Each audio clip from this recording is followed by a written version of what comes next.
What's the last weapon a soldier ever wants to use but always needs to count on? Not a rifle, not a rocket. We're talking about the weapon of last resort, a sidearm, a pistol. When things go sideways, when your rifle jams, or when you're in close quarters with no time to reload, this little piece of steel and polymer becomes your lifeline. Today, on Machine Squad, we're diving into the sidearms of the United States military, the handguns that have protected troops across generations, from muddy trenches to desert compounds. We'll break down the classics, the controversies, and the cutting-edge tech behind America's military pistols. Strap in. This is not just about guns. This is about trust, precision, and survival. In movies, pistols are everywhere, but in real combat, they're rare, specialized, and deeply personal. For most U.S. soldiers, a pistol isn't their main weapon. It's reserved for officers, pilots, military police, special operations units, and anyone who might need a last-ditch line of defense. A sidearm isn't about range. It's about reliability, something small, light, and fast. In combat zones, seconds mean everything. If your primary weapon is down or out of ammo, you don't have time to think. You draw, you aim, you survive, and that's why the choice of pistol matters more than most people realize. Let's go way back to the pistol that defined American sidearms for over 70 years. The Colt M1911, designed by the legendary John Browning. The M1911 was adopted by the U.S. military in, you guessed it, 1911. It fired the powerful .45 ACP round, delivering massive stopping power in a compact, steel-framed package.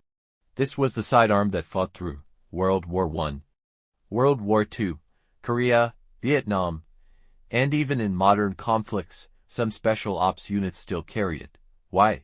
Because the M1911 is rugged, simple, and deadly. It holds just 7 or 8 rounds by modern standards. That's low, but every shot hits like a hammer. The M1911 earned a reputation as the American soldier's last line of defense, reliable, powerful, and battle-proven. Even after it was officially replaced, it refused to fade away. In the 1980s, NATO wanted standardization. That meant ditching the .45 ACP for 9mm. And so, in 1985, the M1911 was retired and replaced by the Beretta M9. The M9 was a semi-automatic 9mm pistol, made in Italy but later produced in the U.S. It carried 15 rounds, more than double the capacity of the M1911. But here's the thing, many soldiers hated it. They complained that the M9 lacked stopping power, that it jammed, that it didn't feel as tough or as American. Some of the criticism was fair, especially about durability in sand and mud. But others were just loyal to the old .45 visuals, Iraq and Afghanistan combat footage, M9 holstered on soldiers. Still, the M9 served in every major conflict from the Gulf War to Iraq and Afghanistan. It became a symbol of a new era, lighter, faster, more international. Whether you love it or hate it, the M9 kept America's troops armed for over 3 decades. Now, meet the next generation. In 2017, the U.S. Army made a bold move and adopted a new pistol, the M17. Manufactured by Sig Sauer, the M17 is based on the Sig P320, a striker-fired, modular handgun that brought cutting-edge features to the military. The M17 fires 9mm, but it does so with far better ergonomics, safety, accuracy, modularity. It has a removable fire control unit, meaning you can swap frames, barrels, and slides, making it customizable for any mission. And it comes with optics-ready slides, a manual safety, and a standard 17-round mag with optional 21-round extended mags. The M18, its compact sibling, is issued to Air Force, Navy, and Marine Corps personnel. Together, the M17 and M18 are designed for the modern battlefield, smart, adaptable, and easy to maintain. No wonder SIG's victory in the XM17 modular handgun system competition shook the entire firearms industry. Special operations forces don't always follow the same rules. When you're deep behind enemy lines, you bring what works for you.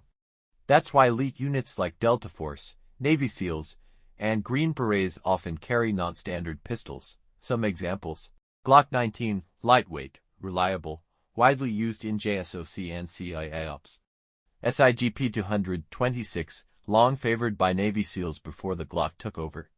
HKUSP Tactical, used for suppressed missions. FNX-45 Tactical, a modern .45 ACP pistol with a threaded barrel for suppressors. Special forces demand pistols that are modular, silent, powerful, and above all dependable under stress. In many cases, their sidearms are suppressed. They're not meant to fight a war.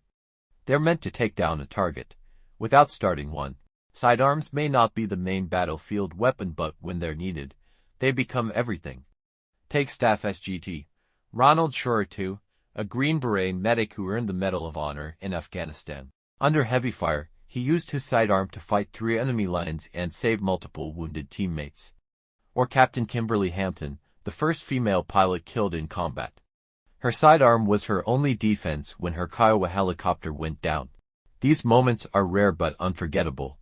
When the rifle is out, when the dust rises, when it's just you and one last magazine. That's when the pistol earns its place in history. What comes next, the U.S. military is already looking at. Smart optics, biometric safeties, more compact suppressors, modular AI-assisted aiming systems. Companies like SIG, Glock, and FN are pushing handgun tech into the future. And as urban warfare, close quarters combat, and covert missions become more common, sidearms will matter more than ever. The sidearm will never replace the rifle, but it may be the weapon that saves your life when all else fails. From the trenches of World War I to the sandstorms of Iraq.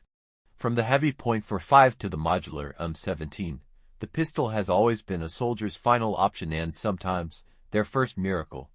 It's compact, it's deadly, it's personal, and in the hands of a trained warrior, it can mean the difference between life and death. This is Machine Squad, and this was your deep dive into the sidearms of the U.S. military. If you liked this video, smash that like button, subscribe, and turn on notifications so you never miss an episode. Let us know in the comments, which military pistol do you think is the most reliable? Stay sharp, stay locked. This is Machine Squad, where firepower meets history.